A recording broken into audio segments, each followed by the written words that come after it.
Il aura fallu pas moins d'1 jour et demi d'installation pour illuminer pendant 20 minutes le ciel de la Principauté. Et dimanche dernier, l'Espagne a embrasé le rocher en proposant un show sur le thème de l'amour, un spectacle impressionnant qui est le fruit d'un long travail. Revenons quelques heures avant le coup d'envoi de ce tir, nous sommes sur la digue du Port Hercule, là d'où sont tirés les artifices.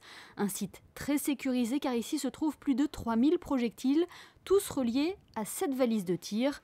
Depuis samedi matin, les Espagnols de Pirotecnia Zaragozana s'affairent pour être prêts le jour J. Mais avant chaque feu, l'artificier reçoit la visite de la commission technique. C'est elle qui valide ou non le tir du soir. Elle inspecte avec minutie chaque recoin du site, et ce, pour la sécurité de tous. On vérifie si le périmètre de sécurité est respecté.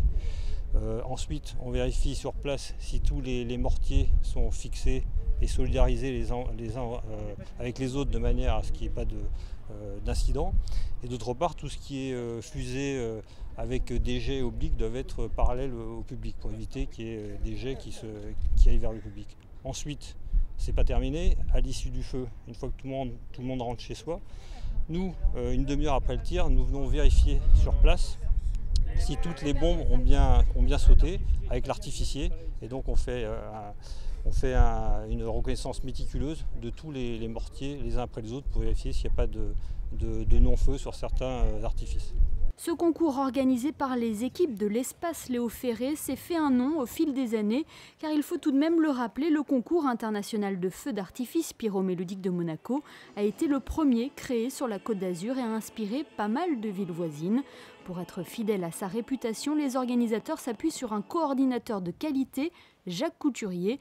Ces équipes se mobilisent tout au long de l'année pour accueillir au mieux les participants.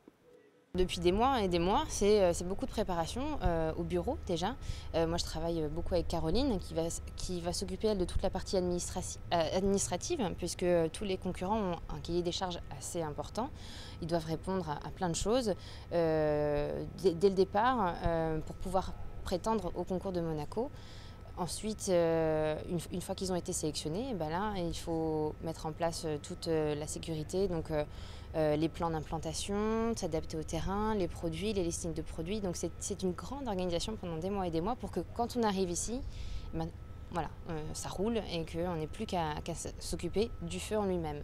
Mais un feu d'artifice, effectivement, c'est toute une préparation avant que les gens n'imaginent pas. Mais c'est ce qui fait aussi un moment magique, parce que voilà, on n'imagine pas tout ça. La nuit est tombée en Principauté et nous sommes à quelques minutes du coup d'envoi du feu. C'est Lise Bricou, responsable de l'espace Léo Ferré, qui est à la manœuvre. C'est elle qui donne le coup d'envoi des festivités.